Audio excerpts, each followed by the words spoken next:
pessoas estão meio perdidas. As pessoas têm se perguntado constantemente, têm se indagado, se questionado qual é o verdadeiro significado da vida. Para algumas pessoas esse significado não está muito claro. E é interessante que, nesse caso, querido, a vida se tornou para as pessoas um grande quebra-cabeças, onde as peças vão se encaixando, mas ele nunca fica completo. Sempre fica faltando alguma coisa. Tem sempre um lugar na nossa vida, na nossa alma, que fica vazio. Ele nunca se completa. E nada que a gente tenta colocar nesse espaço, nada que a gente tenta encaixar ali funciona. Tudo parece que é a peça errada. E aí essa grande figura, que é a nossa vida, ela fica incompleta. Até que a gente encontre de fato o que vai preencher esse vazio. E aí, amados, por conta disso, algumas pessoas vivem frustradas. Frustradas por não conseguir entender o que falta. Buscando, procurando entender aonde está o problema, aonde é que está a falta. O que está faltando na minha vida? E aí as pessoas acabam passando as suas vidas em agonia, em sofrimento, muitas das vezes, porque elas estão buscando algo que elas não sabem o que é. Elas estão tentando preencher a vida delas com algo que elas próprias não entendem de fato o que elas estão procurando. E aí, por não saber o que está procurando, tanto nós quanto essas pessoas acabam, por vezes, preenchendo as suas próprias vidas com coisas que, além de não resolver a crise da alma delas, ainda prejudica. Eu queria que os irmãos abrissem as suas Bíblias nessa noite, no Evangelho de João, João capítulo 8, verso 32 apenas. Bastante curto o texto. E conhecido também.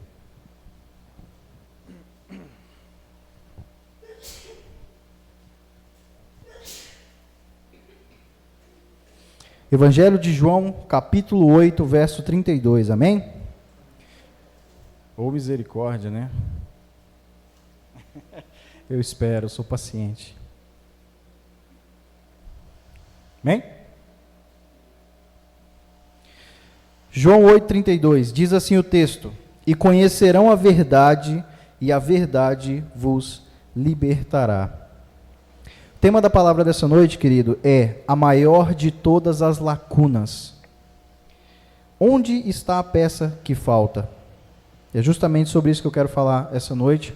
Primeira coisa que nós precisamos entender sobre essa peça que está faltando na nossa vida, querido, no quebra-cabeças da nossa alma. Primeiro ponto é que não existe nada que a substitua. Não existe peça substituta para nós. Trabalho, estudo, nada disso vai substituir essa peça na nossa vida. Nada disso vai preencher o vazio que tem na nossa alma. Você pode conquistar os maiores níveis acadêmicos que o mundo tem para te oferecer. Você pode se tornar referência de conhecimento em uma área específica ou em várias.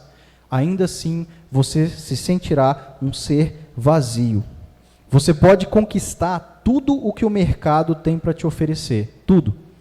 Você pode ser o melhor profissional, o mais bem remunerado da sua área. Você pode vir a ser um empresário de sucesso, um presidente, um CEO de uma grande empresa ou até mesmo de um grande grupo. Nada disso vai te libertar. Nada disso vai trazer paz. E você vai continuar se sentindo vazio. Relacionamentos não podem substituir. Não importa o quão maravilhoso seja o relacionamento, seja familiar, seja com um cônjuge. Por vezes as pessoas têm uma expectativa turva, querido, uma ideia errada, enganosa, de que elas vão preencher suas vidas com bons relacionamentos. Não, eu vou ter um relacionamento feliz com os meus filhos, eu vou criar meus filhos e vou ser o melhor pai, a melhor mãe do mundo. Não, eu vou ter um relacionamento fantástico com o meu cônjuge, eu vou ser o melhor marido, a melhor esposa do mundo. E, querido, é engano. É engano. Você pode ter o melhor relacionamento que existe. Cara, eu e meu esposo, nosso relacionamento é fantástico. A gente se conheceu, a gente se ama, a gente é fiel, a gente não discute, as nossas ideias são parecidas, tudo que a gente conquista junto, Deus abençoou demais a nossa vida depois que a gente casou. Querido, ainda assim você vai se sentir vazio. Isso não vai tirar você dessa busca incessante de mais. E aí você vai começar a se questionar como essas pessoas fazem, o que está faltando na minha vida. Porque você vai começar a perceber que nada nessa terra soluciona essa sede. Nada preenche esse buraco. Segundo ponto, querido, não existe uma religião que seja a solução para você. O homem, ele busca Deus, ele busca um ser para reger a vida dele, para controlar a vida dele, para governar a vida dele, querido, desde a pré-história. Eu estava olhando algumas pesquisas, claro que não dá para ter uma pesquisa 100% exata, porque é tantas e se cria tão rápido que não dá para ter uma posição correta, mas existem estudos que tratam a ideia de que existem mais de 18 mil religiões no mundo. 18 mil religiões. E ainda assim, esse quebra-cabeça na vida do humano, querido, na alma dele, não se resolve. Todo esse processo eclesiástico, todo esse processo que acontece aqui, rito,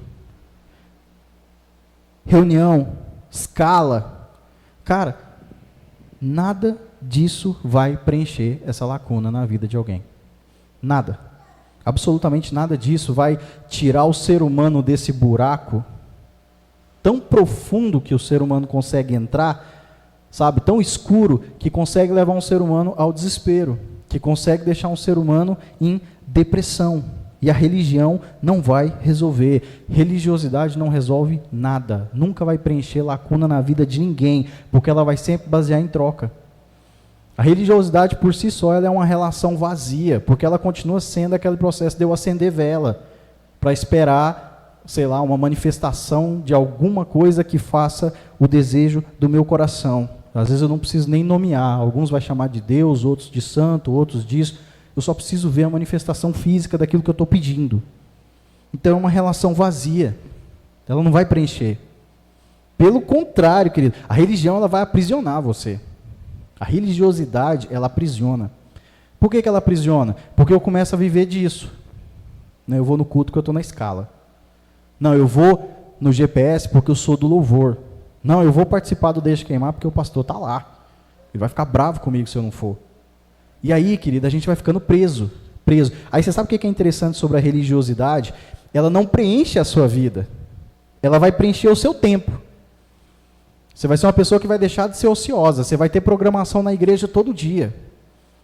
Mas a sua alma vai continuar vazia. Vai continuar buscando alguma coisa.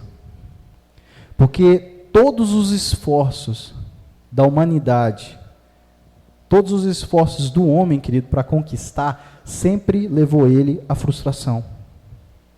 O que isso significa na prática? Significa que até as nossas conquistas e as nossas vitórias não preenchem essa lacuna. Simplesmente não preenche. Eu anotei aqui um exemplo para falar para os irmãos. Alexandre, o grande, ele conquistou tudo que ele poderia conquistar na época dele, no que diz respeito a terras. Tudo. E no fim ele termina frustrado, porque ele não tinha mais o que conquistar. Não saciou a sede dele. Países que se desenvolveram absurdamente nos últimos tempos, décadas, século, ao ponto de oferecer para os seus cidadãos, querido, vida próspera, vida segura, e que ainda continua na lista dos países onde mais acontece suicídio. Como é que a gente explica isso? Anotei 2 países aqui para dar de exemplo. Na Ásia a gente tem o Japão. Pena a Ju não está aqui hoje, porque se a Juliana estivesse aqui hoje, ela ia falar para você o que é o Japão. Cara, o Japão é fantástico. O Japão é um país tão organizado, querido, que eles passaram recentemente por um processo de deflação. Você sabe por que quando eu falo deflação, você fica com essa cara de que não sabe do que eu estou falando? Porque brasileiro nunca ouviu isso, querido. Nunca ouviu e nunca vai ouvir. A gente só conhece o quê? Inflação. Inflação. O preço das coisas sobem. O poder de compra do brasileiro diminui. Eu ganho 1.000, aumenta para 1.020. Minhas compras eram 200, vai para 280. Porque tudo aumentou junto com o meu salário. É isso que o brasileiro conhece. Você não sabe o que é deflação. E no Japão, cara, passou por isso. Preço das coisas abaixando. Salários altos. Vidas sustentáveis. Cara, o mais ralé do profissional japonês, o chão de fábrica, que seria aquele auxiliar de produção que fica pondo comprimido aqui no teuto, lá ele consegue conquistar as coisas. Ele vai ter um carro bacana, ele vai ter uma casa cheia de eletrodoméstico, ele vai ter. E ainda assim, querido, você vê um país tão organizado, tão produtivo quanto o Japão, e aí você lê que lá tem suicídio coletivo. Tem lógica. As pessoas se reúnem para se matar. Se reúnem. Não, foi mais de uma vez, isso não aconteceu só uma vez no Japão. As pessoas se reúnem numa casa, num comércio, num lugar abandonado, pega algum tipo de substância que se queimar fica tóxica, queima e morre todo mundo junto. Eles marcam. Suécia, na Europa, onde alguns anos atrás ficou famosa por algumas matérias, né, que rolou nos sites da vida por aí, fazendo essas comparações absurdas, que estava fechando presídio. Cara, assim, nem com São da Laiane a gente consegue imaginar um negócio desse. Presídio, querido, fechando por falta de preso. Um lugar absolutamente recheado de pessoas cultas, de pessoas bem tratadas pelo seu governo, com oportunidade profissional à vontade. Sobra recurso, sobra emprego, e onde, aí a Suécia eu anotei por um detalhe específico, onde o ateísmo reina. Por quê? Porque eles são tão cultos e não precisam de nada, são tão bem assessorados que eles começaram a tratar a religião como um problema. Tema para discussão, tema para briga, então vamos tirar isso do país. E aí o ateísmo cresceu absurdamente. E ainda assim, querido, nada disso preenche a lacuna. Eles continuam se questionando e se perguntando: o que eu estou fazendo aqui? Por que eu nasci? Por que eu existo? E muitos deles acabam terminando esses questionamentos pensando: cara, só me resta morrer. E para nós, que somos cristãos, a resposta é muito simples. O que preenche essa lacuna? Quem preenche? João 14, 6. Você não precisa abrir.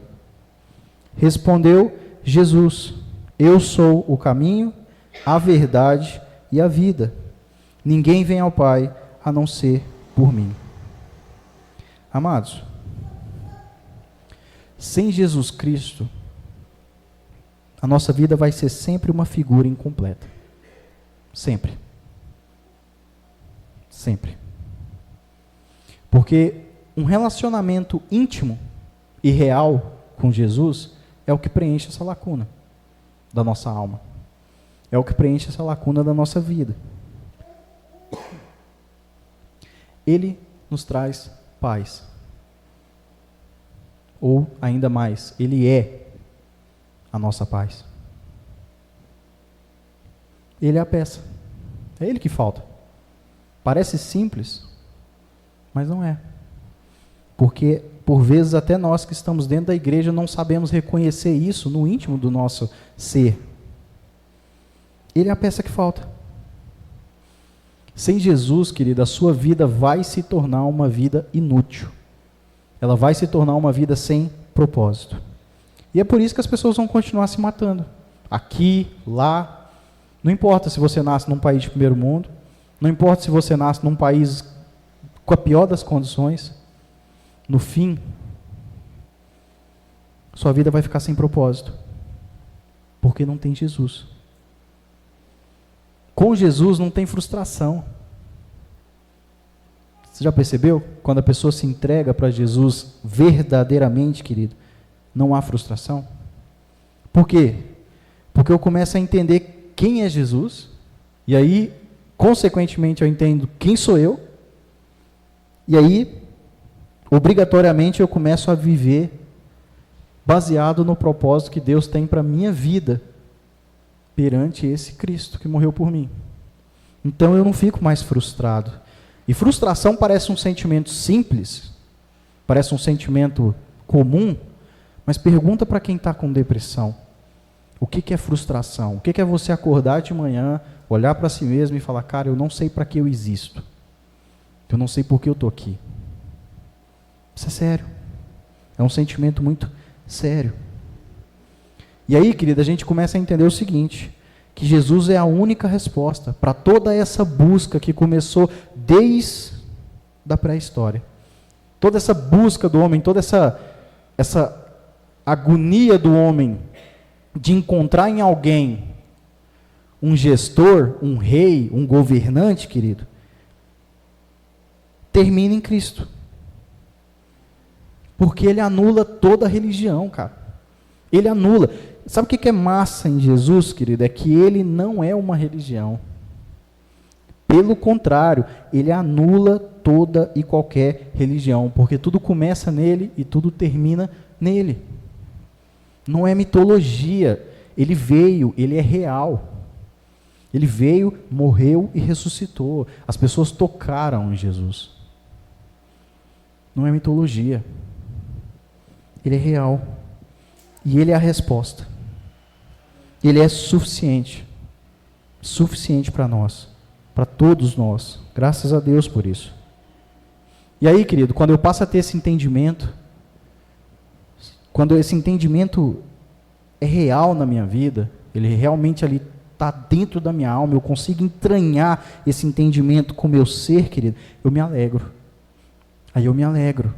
E aí qualquer pessoa tem a capacidade de se alegrar, por mais que a vida dela esteja uma droga. Você se torna grato. E aí você aprende a fazer uma coisa que o mundo não entende, que é louvar na dor. E aí, quando você começa a louvar a Deus na dor, consequentemente você aprende a ter compaixão pela dor do próximo. E aí, o ciclo do cristianismo começa na sua vida. Quando a gente recebe Jesus Cristo em espírito e em verdade, ele não vai só completar essa lacuna, ele não vai só preencher esse buraco que tem na nossa alma. Ele não faz só isso. Primeiro ele completa, primeiro ele faz de você um ser completo. Depois ele começa a te transformar de dentro para fora, até que você se torne alguém parecido com ele. E é por isso que o mundo vai continuar girando, é por isso que a tecnologia vai continuar avançando, é por isso que a vida das pessoas vai continuar sendo cada dia mais e mais facilitada, ao ponto de, sei lá, chegar um dia em que você resolva tudo realmente com a ponta dos seus dedos. Mas a próxima geração vai ser mais triste, a outra geração vai ser mais complexada, a outra vai ser mais desiludida. Por quê? Porque falta Cristo. O problema não está nas facilidades. O problema não está no acabar com a fome. O problema não está no acabar com o crime. O problema está na falta de Jesus. Para vocês terem uma noção, eu vou citar 2 exemplos aqui. Um é ficção científica e o outro parece ser ficção científica, mas não é. Matrix. Quem já assistiu o filme vai saber do que eu estou falando. Tem um filme chamado Matrix, de 2001, se eu não me engano, já está ficando antigo. Mas o que acontece? Vou dar um spoiler gigantesco, eu vou detalhar Matrix em 1 minuto. Matrix é um programa de computador que o cara aprisiona a mente de quem está lá para que ele pense que ele está vivendo no mundo normal, enquanto o corpo real daquela pessoa está servindo de pilha para umas máquinas lá. Você fica preso numa incubadora, eles ficam usando você de pilha, mas para que você fique vivo, enquanto durante esse processo eles aprisionam a sua mente no mundo para você achar que está vivo, que está normal. Ou seja, você está preso num programa de computador, e aí esse programa chama Matrix. Fácil de detalhar, né? Complexo, mas é fácil. E aí o que acontece? Tem um certo momento no filme, que um dos agentes chega para um dos humanos lá e fala assim, cara, a primeira versão do Matrix, que a gente tentou fazer, A gente tentou criar um mundo perfeito. Um mundo onde não tinha dor. Um mundo onde ninguém morria. Aí ele vai e termina falando assim, o programa foi um fracasso. Ele entrou em colapso. Porque as pessoas não aceitavam aquela realidade. Aí no filme ele fala assim, os seres humanos gostam de sofrer. Só que não é. Mesmo sendo uma ficção científica, querido, não é isso. É a falta de um Salvador. É a falta de um Deus que faz a pessoa não aceitar. Não importa o quanto a sua vida seja perfeita, porque existem pessoas nessa terra, acredite ou não, que estão vivendo na matrix delas, querido. Nascem em famílias riquíssimas, nunca falta nada, ninguém morre de doença na família da pessoa, a vida da pessoa é completamente estruturada. E ainda assim ela não consegue aceitar a vida que ela tem. Porque falta Cristo. E aí, o mundo vai continuar evoluindo, querido. Eu estava lendo uma notícia hoje que eu fiquei impactado. Eu falei, parece ficção científica, mas não é. Na China já foi feito e acabou de acontecer no Japão agora a liberação do governo para que comece um projeto de estudos chamado Quimera. Quimera, para quem não se lembra ou não sabe, era um bicho mitológico que era nada mais, nada menos do que a mistura de vários animais. Tinha cauda de serpente, cara de leão e tudo mais. O que é o Quimera que está sendo feito no Japão? Já foi feito na China e agora vai começar a ser feito no Japão. Eles pegaram um embrião de macaco e começaram a germinar aquele embrião para ele nascer. Aí, conforme ele começou a desenvolver, quando chega num certo ponto do desenvolvimento dele, eles retiram as células do macaco e colocam células tronco de humanos. Para que eles querem isso? Simples. Eles vão fazer com que o organismo do macaco seja todo desenvolvido com órgãos de seres humanos.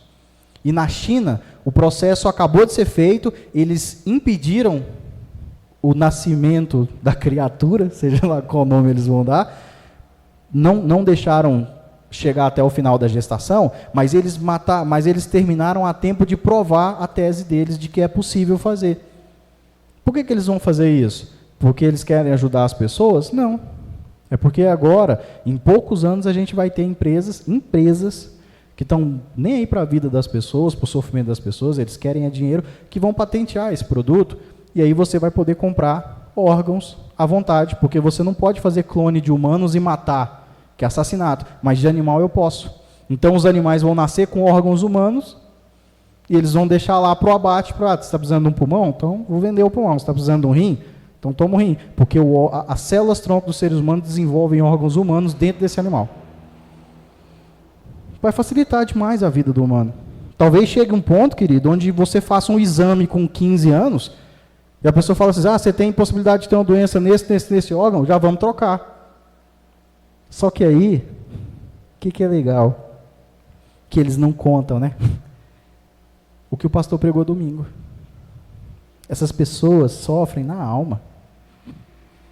E aí o reflexo vai para o corpo. Pode trocar quantas vezes for. Pode trocar quantas vezes quiser. Vai ter gente que vai trocar esses órgãos 30, 40 vezes durante a vida e vai morrer por causa de doença psicossomática que vai refletir no corpo dele, em tudo quanto é lugar, e não importa. Porque o problema não é o órgão. O problema é a falta de Cristo. Vai facilitar? Vai. Vai ajudar? Talvez. Mas não vai resolver. Porque a alma, querido, não vai ter médico que cura. Isso não acontece. Então, nessa noite eu quero te convidar a estabelecer um relacionamento íntimo e real com Jesus. Faz isso hoje. Não deixa para amanhã, não. Se você tem alguma dúvida do relacionamento que você tem com Jesus, querido, chega na sua casa hoje, se ajoelha e ora. Fala, Senhor, eu preciso ter um relacionamento íntimo e real. Porque aí sim você vai aprender a louvar na dor. Aí sim você vai aprender a andar no vale da sombra da morte louvando, porque você sabe que tudo se resume a Ele e você entende o significado da ressurreição de Cristo na sua vida. Ele te libertou. Ele nos libertou. Creia nisso. Seja grato. Não importa o quanto o caminho seja dolorido. E aí que a gente possa fazer como a gente fez aqui na vigília, como a gente faz no Deixa Queimar, né? Eu gosto muito quando a gente canta uma canção do Juliano Som que fala: o grande dia virá de chegar, quando eu e você nos encontraremos naquele dia, e nós cantaremos com uma só voz para Ele: Senhor, valeu a pena. Valeu a pena. O caminho não vai ser fácil, não vai. Jesus nunca prometeu que o caminho seria fácil. Jesus nunca prometeu que a gente ia estar imune, querido. Nós estamos sujeitos a todas as dores que esse mundo pode proporcionar. Cristão também queima, cristão também morre afogado, cristão também sofre, cristão também é assaltado, cristão também é assassinado. A gente não está imune. Mas Ele nos garantiu esperança, através dele próprio, que é o caminho e a verdade para a vida eterna. Então, que a gente possa cultivar. Cultive um relacionamento diário com aquele que pode e que vai preencher a maior de todas as lacunas da sua vida: Jesus Cristo. Amém? E aí, o seu entendimento vai passar a mudar. A sua perspectiva dessa realidade vai começar a mudar, até que Ele consiga transformar você em um cidadão do céu, vivendo aqui. Pelo tempo que Ele achar que você tem que viver. Mas um cidadão do céu, vivendo na terra. Para finalizar, querido, queria dizer o seguinte: a melhor parte desse Deus, a melhor parte, a palavra diz que eu e você servimos a um Deus que Ele vem até nós e bate na porta.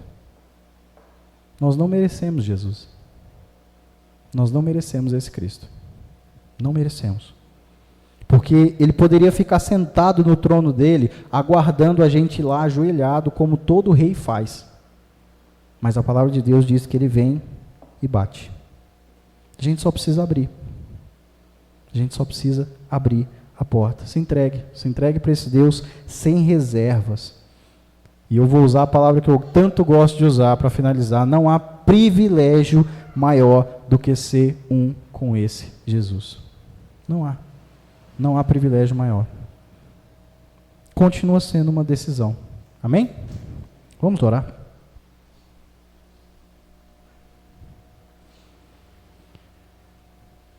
Senhor, meu Deus e meu Pai, eu te agradeço pelo privilégio de ser um contigo, Senhor. Semana passada, na quinta-feira, eu comecei a minha oração dizendo: Senhor, obrigado porque nós sabemos o que falta. E nós sabemos o que falta. Nós não somos dignos do Senhor. Nós não somos dignos que o Senhor venha bater na porta do nosso coração. Mas que a gente possa abrir essa porta, escancarar essa porta, para que o Senhor entre e ceie conosco. Nós precisamos do Senhor mais do que o nosso corpo pode imaginar, mais do que a nossa alma tem a condição de entender. Nós precisamos do Senhor. Que esse desejo queime no nosso coração, que a palavra do Senhor nos alcance todas as vezes que ela for pregada, todas as vezes que ela for lida, que ela nos alcance, Deus.